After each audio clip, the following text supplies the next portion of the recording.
Hello and welcome to this video, and on this video I'm going to be going through the 10 greatest albums of 2024.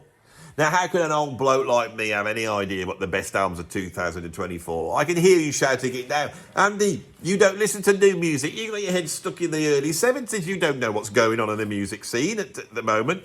And I'll tell you something, I'll counter that by saying, yes, you're right. I won't counter it, in fact. I will agree. I don't listen to new music. I just don't listen to it. Don't like it. I'm an old bloke and I've got the albums I like and that's all I want to listen to. I'm stuck in my ways. I don't want to go listen to modern music.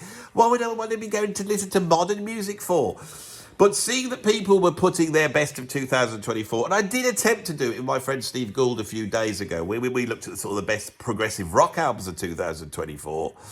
But I thought I should deal with this seriously. So who is a YouTuber that's unlike me that actually knows about what's going on in the contemporary music scene that I respect? There's only one guy, and it's Anthony Fantano. You know, the bald bloke with the moustache? You'll be seeing a picture of him right now. You know that fellow, the needle drop fellow?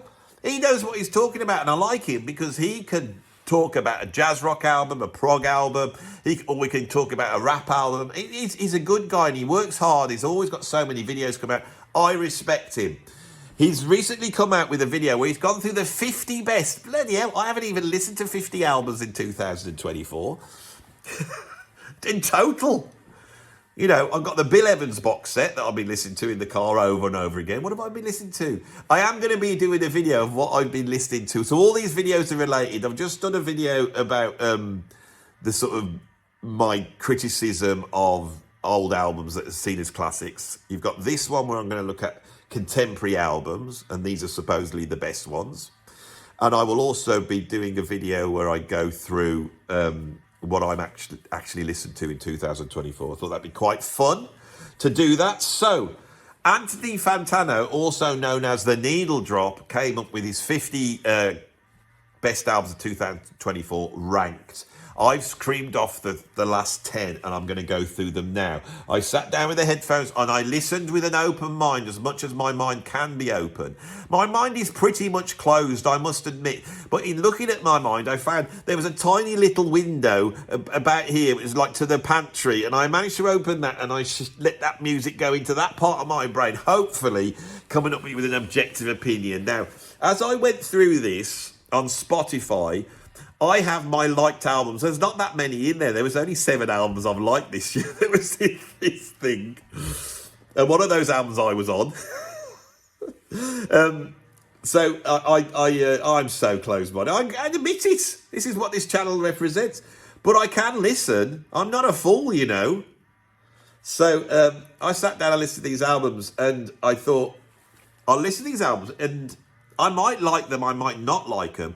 But if I really, truly like them, I'm going to press them and add them to my liked albums, my list of albums I'm listening to. I thought that will be the accolade. And I thought, I wonder how many. So out of these 10 albums, how many do you think I shuffled over into the albums that I actually want to listen for pleasure for in the future? I wonder how many it will be. Shall we start? So at number 10, he'd got Magdalena Bay with a track called Imaginal Disc. Now this is a sort of synth pop album. It's a conceptual album as well. And when I thought it was a conceptual album, there's quite a lot of conceptual albums on this list. So quietly off in the real world of proper music, it's all going a little bit proggy. That's one of the interesting things about this. It's all going a little bit proggy. And when you read the reviews, you go on Wikipedia, they keep saying that this is progressive rock. So out in mainstream culture, there's people now brave enough to use the term progressive rock to describe modern music acts that are having effects in the mainstream culture, where our world of progressive rock is completely ignoring this stuff at the same time. That's what's quite interesting. Now, Magdalena Bay is a duo. I think they're a couple. It's some bloke and a girl, and they play all the instruments on it. Although they have brought in some players on this. I think this is their second album, and it is. And the Imaginal Disc is based upon this, like it's like a shape that exists in certain insects, and when they go from a larvae to being a butterfly, their sort of metamorphosis into this, new shape comes from the seeds of this disc, and that's called the imaginal disc. And so it imagines that happened to a person, and they invent this character. I can't remember her name. I think she might be called True. I'm just trying to show you how I really listen to the album, so you know I am not just cheating here. And on the cover of the album, you see that she's got a slit in her head, and what looks like a devil is putting in this disc. So they're being programmed up by this disc, this piece of music, which I assume is what this album is. Right, this is a really good album. First track comes on, I thought this is quite nice synth pop.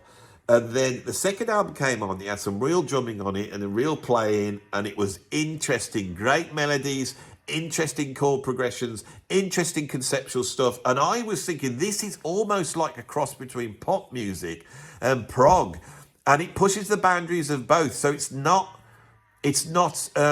a, what's the word? Compromise. Both of those styles are being pushed. The production ideas are incredible. Like I said, the tunes are great. My favourite tracks on here was Love Is Everywhere and the incredible That's My Flaw. Now, if you want to go and check this out and see where's Andy coming from, because he said he actually really likes this album. I did really like this album. Magdalena Bay, Imaginal Disc. I really like this album. And it has the asterisk next to it, which denotes that after I listed it, I passed it into my actual listening list, so these tracks will come up. That's My Flaw was what sold me. That's a great song. That's the sort of music I liked. Whatever's going on in that song, I like. Go and check it out and see if you like it. Right, so that's why we've got number 10 on the list. And we're up and going. So Anthony Fantano, the bald man with the moustache, at number 9, he had Vampire Weekend. Right, so Vampire Weekend, I think they're like this indie band, right? Now, I've got to be honest, I listened to it last night. The album is called Only God Was Above Us. Oh, I remember this one. It was sort of this post-indie pop, indie rock album. They're Canadian, I think. They've been going for a while. It's very produced. And it's got an interesting mix between lo-fi and hi-fi. It's got lo-fi elements, but the whole thing is being really produced into something that's quite hi-fi. When it starts off, I thought, well, this is just indie music, and with indie music, those sort of dreary diatonic vocals, I can't stand. And this is one of the things that I find with contemporary music. Virtually all the vocals on here are coming out of this no projection, let's react against the Whitney Houstons of the world. Everything's like, I'm walking all the way, it's all that. The girls are like it, the boys are like it, except for one bloke on here that doesn't sing like that. So, started off, didn't like it that much. And then as it went on, I started to like it. What put me off for the vocals, I'm not keen on vocal affectations and indie groups because they don't want to sing great. And they don't want to end up sounding like Robert Plant or, Paul Rodgers. They tend to put affectations into their voices. If you think of Liam Gallagher, they seem to put something in, a growl or some sort of sound. And this has become a cliche now, and there's millions of them. And when you listen to modern indie bands, they seem to do all the things that everybody did, Kurt Cobain. But as it progresses, these lovely string arrangements come in on this. And then it gets to a track called Classical. And I thought, this is more interesting. It's got a nice groove on it. The production is great. And there's these sort of cheeky, folkish melodies that almost take me back to sort of maybe early Mothers of Invention, perhaps. As the album progresses, there's some really interesting arrangement ideas on this album. There's quirky arrangements, and it's just the vocals just don't do it for me. The best track on here for me is a track called Connect, and I really did like that track. To be objective for you, I really did like that track. And but on the whole, I wouldn't listen to this album again. It's not my cup of tea, but it is a good album. It is a good album if you like indie music, which I don't much. So it's a real taste thing. Every album on this, it's obvious that, from the albums that I listened to that were made in the 1970s, the production methods in Pro Tools are just off the chart, and everything is about the production. Everything is. And it's so overproduced that I find my ear trying to reach deep into the sort of compressed you know, EQ'd and tightly gated and snipped and edited to try and reach to where the heart of the music is, and I can't hear it. Just can't hear it. And that seems to, most of these albums seem to suffer with that. So that's what I've got at number 9 is Vampire Weekend. At number 8, I have Chelsea Wolfe with an album called She Reaches Out and She Reaches Out to She. There's so much pretentiousness. All these titles sounds like a Van de Graaff Generator album title. Okay? Everyone's flirting with progressive rock at the moment on this. It's flirting with a sort of pretentiousness. But the one thing they won't do is exhibit any actual skill.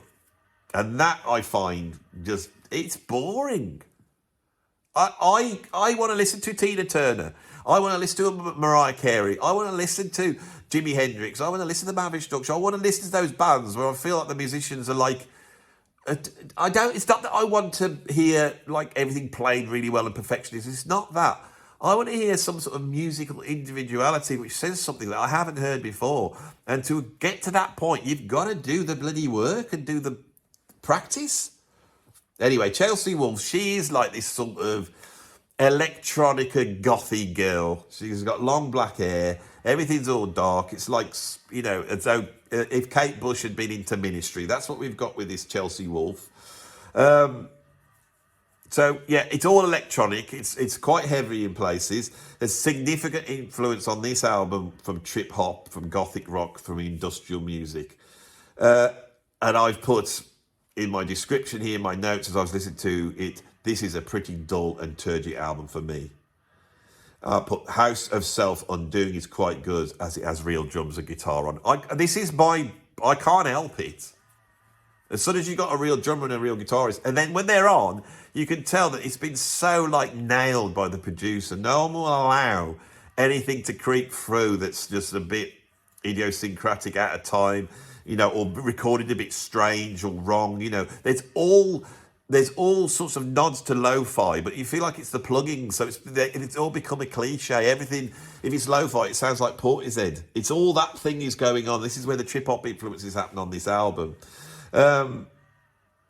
It's got this sort of Phrygian minor second sound to it, which is a sound I absolutely love. And as the album progressed and I was listening to it, and I actually could sit back into the hypnoticness of this sort of dark, you know, doomy electronica, that sound I started to quite like. Massive Attack did it on Mezzanine. That they explored it back then. I didn't like this album enough to put it on my list, I'm afraid. Okay. At number 7, he'd got the hardcore metalcore band Knocked Loose with their album You Won't Go Before You're Supposed To. This is very, very screamy heavy metal. You know, the sort of thing that the kids like. And it just is unrelenting. The guitars are down-tuned to like it sounds like a C. The bass is all dirty. The drums is all that sort of typewriter double bass drumming that all the way through everything. And he screams every single tune. And I don't find it all cathartic and invigorating. And the reason I don't, because, and I've said it here, I said it sounds like a computer's playing this music. Right? I can listen to Last Exit. I can listen to Peter Brotzmann's Machine Gun. I can listen to Napalm Death at their peak when they're playing this stuff. But this doesn't sound like that. The guitar sounds are obviously too processed. Everything's too compressed. And the drum sounds, which Fantano was going, oh, this incredible drum sounds on here. It sounds like it's been programmed in. I don't think it has. I think the guy's really playing. But the trouble is that the most basic things that they do to drums now, once they've been recorded in a studio, the most basic things move it away from sounding like a real drum kit.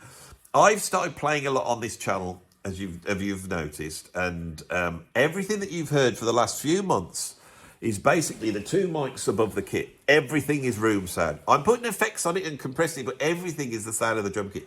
This I don't think this is recorded like that, especially the bass drums that sound so metronomic. I don't trust it. It's fake. It's fake rage. I didn't like this at all. And it just was really boring as well. And because everything's so down-tuned, and because it's screaming, there's no real key. There's no real harmony there. There's no real riffs. It's there's a thing about rock music for me, which is essential, that is a element of it, and we will come to that in a bit, which I think it makes it heavier. Being heavy is not about being fast, playing blast beats. It's not about having really fast double bass drums. It's not about screaming, right? All those things are brilliant tools to make it seem like it's very heavy and visceral. But just doing them like in a ritualistic way through music production does not do that. Didn't like this one at all. Number 7, knocked loose. At number 6, we have Geordie Greep. Geordie Greep. Now, Geordie Greep's not a band. It's a person, I think, with the album The New Sound. Now, who the hell's Geordie Greep? Geordie Greep is the guy behind Black Midi. You know that British progressive rock band I never spoke about? And every time somebody comes on here and says, why haven't you talked about King Gizzard and the Electric Wizard? I was into them a few years ago. When they first came out, I liked them because I found their videos were funny. Right? They reminded me of this, what's that children's TV show, The Aquabats. King Gizzard reminded me of that, and I quite like that. But I like the Aquabats more. King Gizzard, they're good, I like them. It's just they don't make albums like Miles Davis or John Coltrane, so I don't listen to them. Black Midi I like more, and the reason I like Black Midi more is because it is just so out there. And part of the thing that makes it so out there is Geordie Greep, who's the guitarist and singer, ridiculous vocal delivery. Now, I don't know whether I like it or not. It's very idiosyncratic. He's singing in his own accent. It's bizarre. And although they explore progressive rock and jazz rock fusion and avant-garde and all this stuff that I love, and they've got a following. They really have put progressive rock back on the map. That voice, I don't know what to say about it. So getting a solo album, this is his first solo album. This came out like in October, only a few months ago, and with the announcement that Black Midi were taking an indefinite hiatus. It sounds like Black Midi to me, but it sounds like Black Midi with a sort of South American, Latin American, Brazilian influence to it. And I believe the album was partly recorded out in Brazil as well. See, I've done research on this one. Are you impressed? And he's been listening to new music. He sounds like a new man. It's 2025, and here he's talking about all this new stuff. I don't get it. Right, so what did I put? I've put, this is proper prog! Exclamation mark, exclamation mark, exclamation mark. Ow. It's proper prog. It's unrelenting. The drummer sounds like Terry Bozzio. He's played all over the place. They've got all these mad riffs, and you never know what's going to happen next. It's jumping through different styles. This is prog. Black Midi prog. Black Midi prog. That's the basic thing. I've got to get my head around this, and I've got to do a video on, which means I've got to listen to him. But this album, this is what I've written as I was listening to it. The music and the production is incredible. But this spoken word delivery, I find a little bit unmelodic and tiresome. I love the Latin American influences, but this is a little bit postmodern and knowing for me, right? They're getting away by having progressive rock elements because it's all very, there's lots of dodgy lyrics in here that are quite offensive. You know, the cover is very postmodern. It looks like sort of a Japanese picture with, well, you can see it because I put it on the thing, haven't I? But it's basically, there's a couple kissing, but one of them's chopping the head off the other. There's quite misogynistic lyrics throughout, and I think everyone goes, well, they can't possibly be misogynist in this day and age, so they must be being postmodern and ironic. Yeah, I think that's what it is. That's why they're doing all the cheesy progressive rock. Oh, we can allow them to do that, can't we? This album I would like a lot more if they just had no vocals on it, basically. But I did really like this album, and I did put this in my list to listen to with the proviso. I thought, there's something about it I don't like, but there's a lot about it I absolutely love. And that might be down to me, so I am willing to give it a chance, like I did with Trout Mass Replica. I'm going to give it that chance. I'm going to listen to it like I did with Pet Sounds. And in a couple of years' time, I'll probably be coming out here and go, nah, like pretentious rubbish, that's singing like that. Right, so but Geordie Greep, this is good stuff, really good stuff, really interesting. Really interesting. That vocal is either genius or not. So I'm not saying the vocals are bad, I said I don't know. I don't know. This is a problem with talking about modern music. If I'm talking about Trackmaster Replica, I've been listening to it for like 30 odd years. I know the tracks inside out. I really do like the album. I know what I like about it. I know what I don't like about it. And what I don't like about Trackmaster Replica is it's not as good as the Beefheart albums that precede it or come in after it. That's the bottom line. It's a good album, but it's not representative of Beefheart, and I think it gives Beefheart a bad name. Anyway, that's my opinion. That's taken 30 years to form, that one. This one I don't know. All these I don't know. Shall we move to number 5? At number 5 is a rapper. Yes, everybody, I'm about to talk about a rapper. The rapper's called Car. And this rapper was actually in his early 50s when he made this album. And after he made it, he died. I tried to find out what he died from, but nobody seems to know what he's died from. But he's not like one of these guys who's 22 and has been involved in some sort of hip-hop style shooting event, you know, where they kill each other. He's not one of these types. I don't know what he's died of. It might have been that, but he seems in his 50s. And also, again, this is a conceptual album. The album's called The Thief Next to Jesus. That's Barabbas, isn't it? So Barabbas, so this is... I listened to this. This is intelligent rap. To be serious, I listened to it. It examines the relationship between African Americans and Christianity, which I myself has found very strange. Because African Americans who, and of course, because this is a rap album, it's got all the sort of modern tropes of sort of anti-racist, you know, black awareness, all that's in there, which has now become sort of a commercial aspect of hip hop.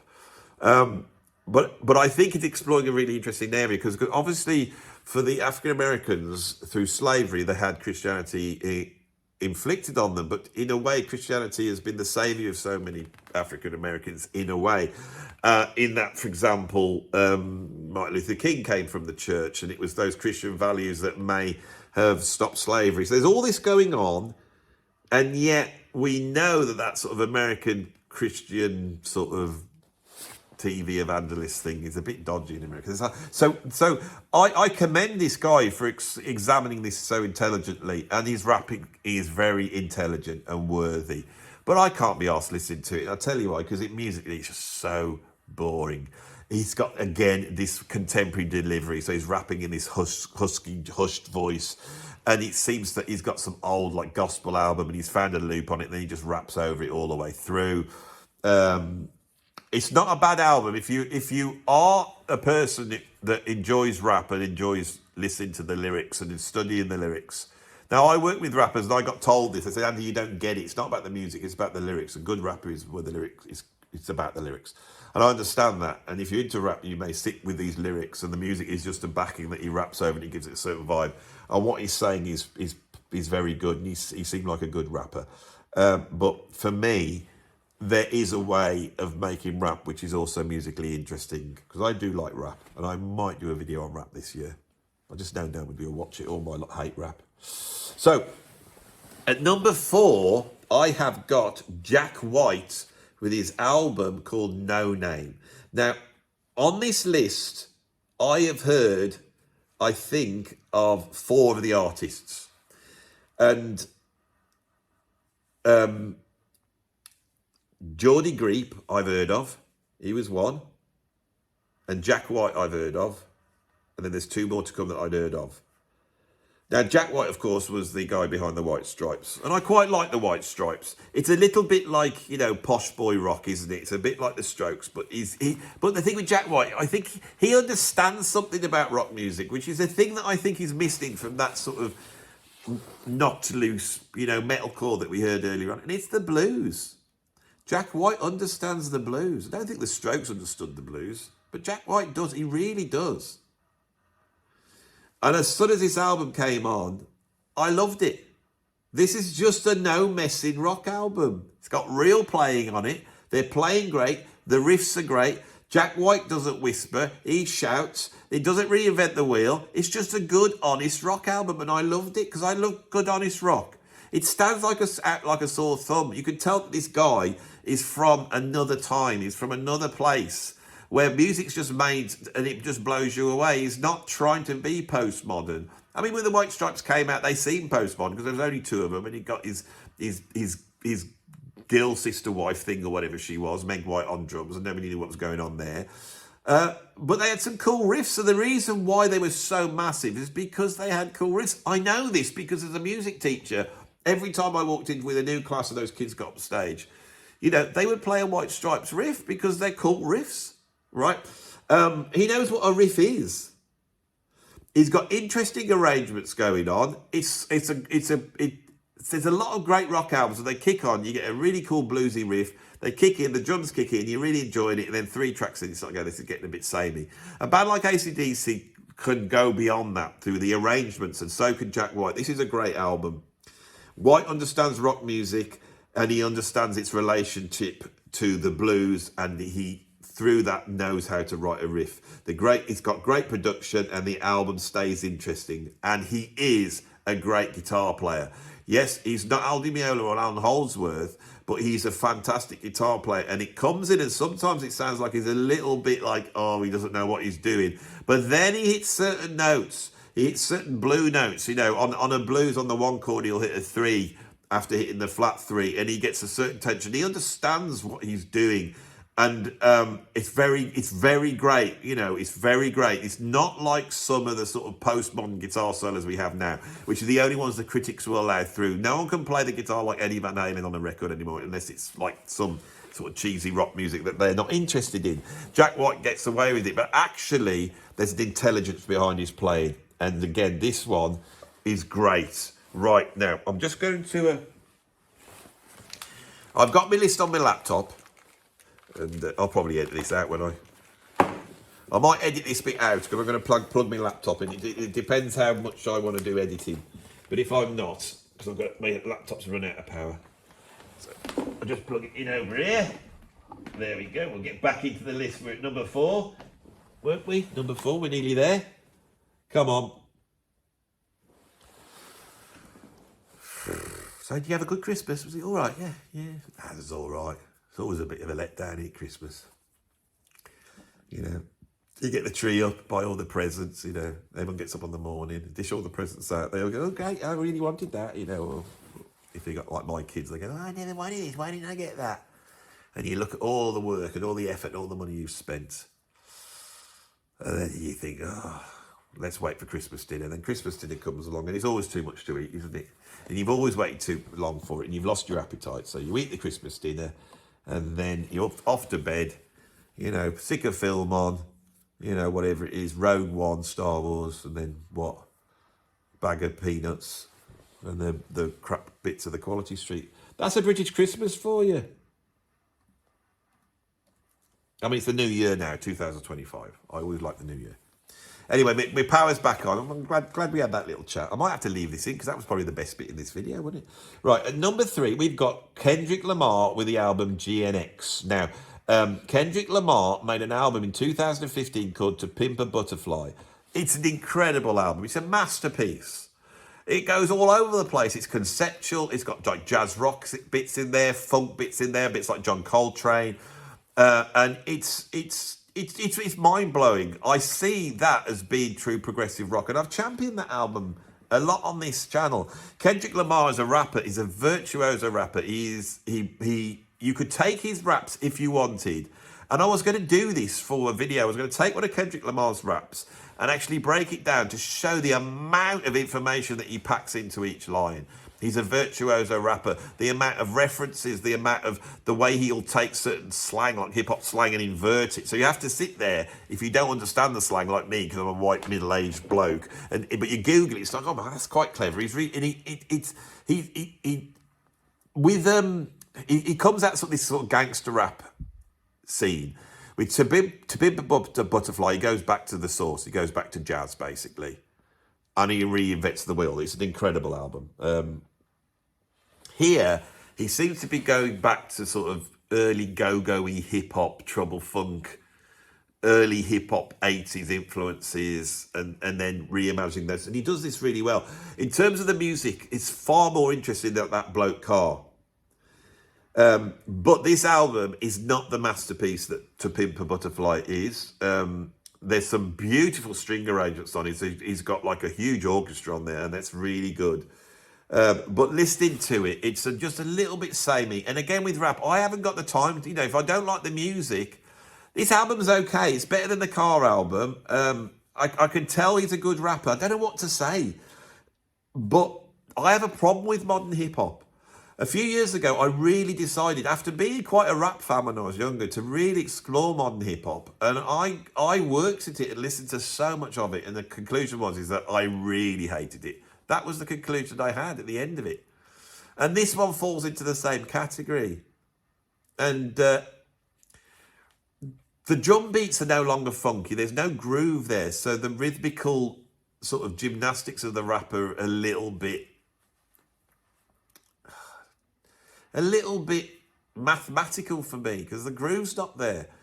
And the reason why the groove's not there is because a lot of these things have come out of almost like a dubstep. You know, they've gone to this half time. So you get the feeling that these rap tracks are being made for people who are smoking marijuana, basically. And so, of course, people in that state are a lot happier with sort of minimal, as long as there's some like deep bass on there, sort of cyclicking, very middly, dubby middle thing. And that's what it sounds like to me. And I don't like music that's limited like that. And so, and then the lyrics seem to be stuck in a cultural place, which was interesting 20, 30 years ago, but it's no longer interesting. And I feel that the cultural critical landscape that we're in at the moment is not able to actually critique these pop properly, because we have to bow, to the ideological dogma that underpins all rap, which is that they can be as misogynist, they can be as offensive and swear and do all this stuff, but we don't get it because it's actually an expression of black people, in the sort of subjugated situation in which they find themselves. Now, I enjoyed Kendrick Lamar on To Pimp a Butterfly because as much as he was exploring that, he also was critiquing that. Now, one of my favourite rap albums is called Music and Our Message by Public Enemy. And this often comes up as being one of the Public Enemy's worst albums. It's a very interesting album because they got a real drummer and a real bass player in. And they attacked the sort of gangster end of hip-hop on that album. And the critics didn't like it. And I'm like, hang on, listen to what Chuck D's saying. Kendrick Lamar is critical of what's going on. But it's just... In discussing this album, we had to get past this beef that he had between Drake. I just do not care about this. It's pathetic. It's like celebrity, it's like this capitalist celebrity world that we live in, where we've got to find out what the next rap is. None of those tracks have appeared on this album because it's just pathetic. And the whole thing of the edifice that's behind this, the lack of critique that has allowed the moral aspects of art, which are in there. Our morals come from creativity. And when I come on this channel and I say music's all about love, we know that the greatest band in the history of all bands, the Beatles, that was fundamentally what their music was about, because that is why they're so great. This isn't about love. It's about something else, and you can't criticize it. But that lack of critique has allowed it to almost like a sort of cancer, is to grow into something that's so awful and ugly. And of course, we are about to see that now. And hip hop, which is one of the great American entertainment things now, which has influenced like Hollywood, it's things like television, the whole thing's falling down. The whole thing's coming to an end. And so a lot of sort of, what I would call sort of ideological stuff that you get on every one of these albums sounds like the elite bleating their last gasp of "Aren't we wonderful and you should worship us." That's what it seems like to me.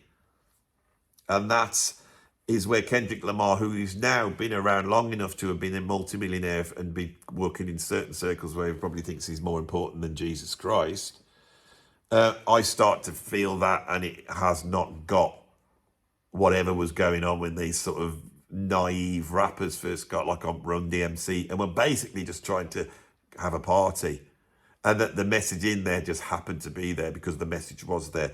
The whole thing needs pulling down. The whole thing. Now, I was going to do a whole video, which is basically a much longer exposition of what I just said there. And this is truly countercultural talk. And of course, me saying it, being a middle-aged, grey-haired British man, it will be discounted by this ideology. But wasn't that what was happening in the 1950s, that we discounted anything that gay people said, that black people said, that women said, that disabled people said, that trans people said? Didn't we ignore all of that? And wasn't it a benefit to then go, well, maybe you should listen to this? And wasn't the whole 1960s and the period and all that positivity come out from those new voices? So when we have an ideology that's talking about a white supremacy and a patriarchy and intersectionality, which just links the whole world under the dogma of privilege, the hierarchy of privilege based upon identity, all these things, this is the establishment. Right? If you start questioning this stuff in this day and age, that is where the alarm bells will go off. That is where you'll see in the comments here, people will react to it like a religious person reacts to their religion being defamed. Okay? And then when you see how the left, the ideological left, is joining forces, with this sort of almost like fascistic Nazi elements of Islam, which is a terrible shame for Islam, which is full of so much beauty. But you can see them joining forces at the moment. And I think most people can't stick it. And I think that is going to drive, as we sit here at the beginning of 2025, a cultural shift, which is going to be a rejigging of our values back to something which is a harmonisation between the sort of modernist view of the ordered world that we had in the 40s and 50s against this sort of identity-based view of power hierarchies that we've inherited from the last 50 years of culture. We're going to get those mixed together now. And some of these values, which are all over this whole list is undone by a certain set of values I'm going to get to at the end, when we get to the end. Because we're at the last two now. Shall I just hurry up so I can then say my little speech at the end? So at number 2, he'd got Godspeed You Black Emperor. And the title is called No Title as of 13th February 2024, 28,340 dead, which I assume is basically, they haven't got a title for this album, so instead, on the 13th of February, this is how many people have been killed in Gaza. Godspeed You Black Emperor, they're instrumental post-rock. They have stated that they don't simply espouse anti-capitalism, but embody it, rejecting the selfish individualism at its core. This utopian, revolutionary, as I've just described, is most embodied with this album. The music's instrumental. It's pleasant and it's listenable, but it's boring. It's quite sort of distorty but ambient post-rock. The composition isn't particularly sophisticated. The tracks go on for ages and ages. So I wonder why Anthony Fantano has put this at number 2 so high up. Why is this one? Now, these guys are the real deal, right? They're not some posh people. I looked into them. They've lived in squats. They've been homeless. The main guy is he's put his money where his mouth with. He really is, just, a bona fide left-wing idiot, who has been able to live, in the sort of cradle of Western civilization and been able to be at once homeless, but has now got a band and they've got albums out, so I'm sure he's doing all right. You know why? It's called capitalism, that's why, mate. But the whole ethos behind the music's okay, but why has Fantano put this at number 2? It's almost like they've got a message here for us, haven't we? That they don't simply espouse anti-capitalism, but they embody it. This is the embodiment of anti-capitalism. They're not even going to title the album. They're just going to tell you how many people in Gaza are dead, 28,000. Now I don't want to get into the politics of that, okay? You can probably tell that I am not one of those who thinks there's a genocide going on in Gaza. I think what's going on in Gaza is absolutely disgusting and horrible. I am not behind what Israel's doing. I don't like war. I think both sides have just ideologically bloody... It's ideology. It's identity ideology that causes this. And we've also got the war going on in the Ukraine. with Russia, and that is equally as awful. The whole thing is awful, and to me, I place the blame at identity politics. Not the same identity politics that drives the left, but this idea that there's one identity and another identity, and they have these fixed things and they can't shift, and so the only way they can do is to destroy. They can destroy, right? And this isn't a left or right thing. It's about being so ideologically placed within identity that you cannot budge. It's what drove the Marxists, it's what drove the Nazis, it's what drove the Cultural Revolution in China, and it's what's driving these wars at the moment. And we need to discuss these in a certain way. The problem is anybody who is espousing anti-capitalism and embodying it, they are utopians. They believe that they have an idea how to create a new future that will be wonderful for everybody.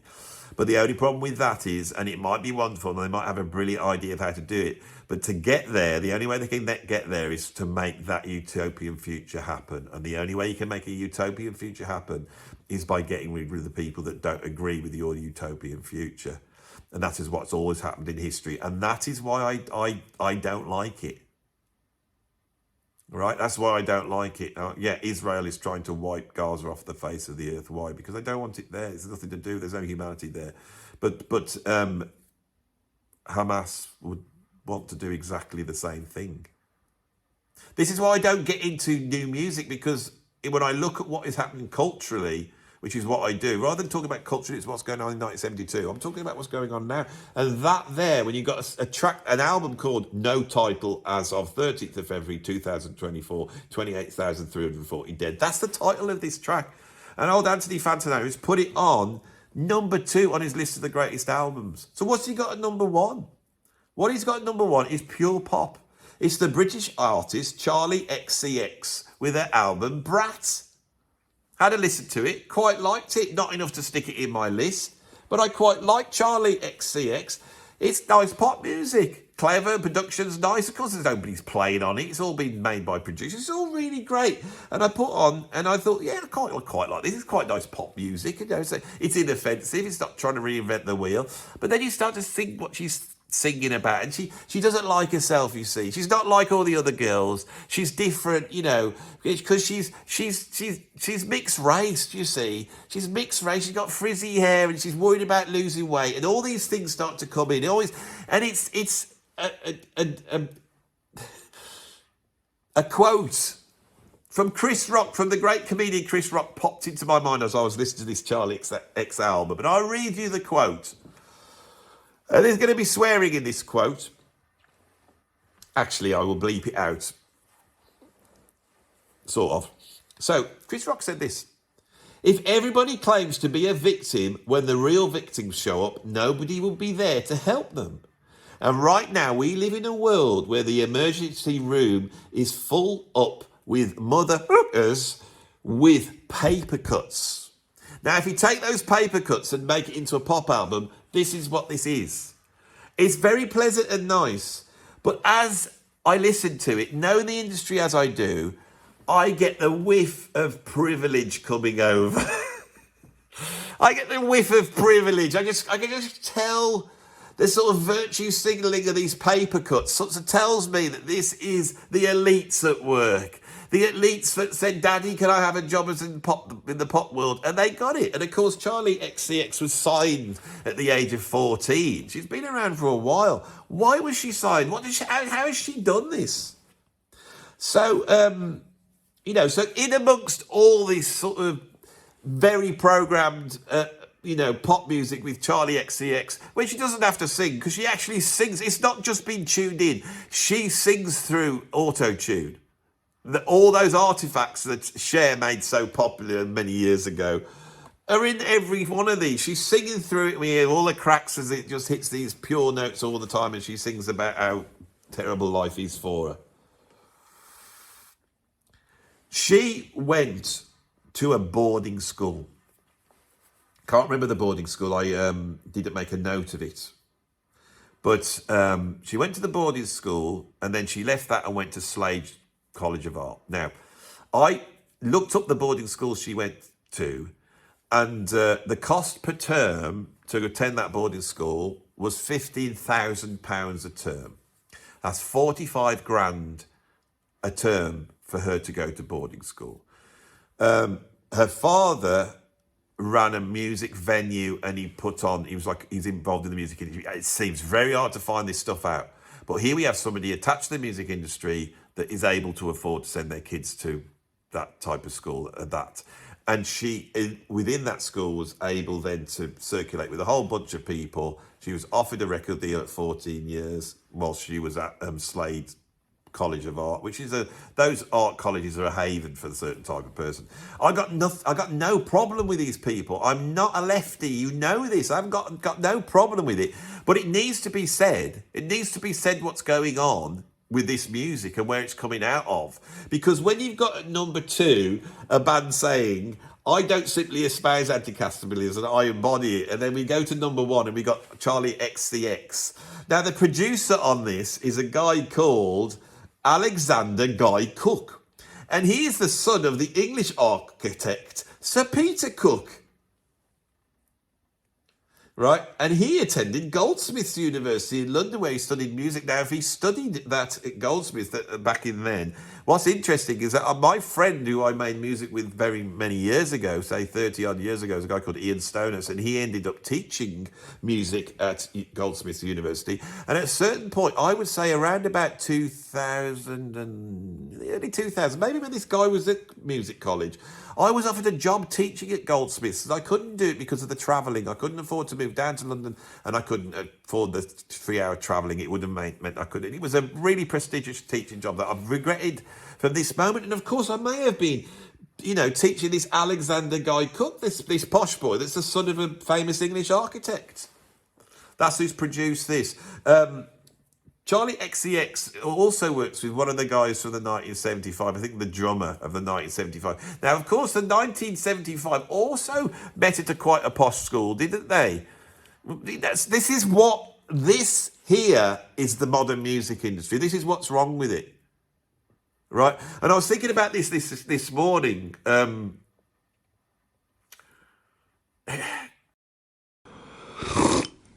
To deal with the eliteness that's going on in music is to deal with the eliteness that's going on in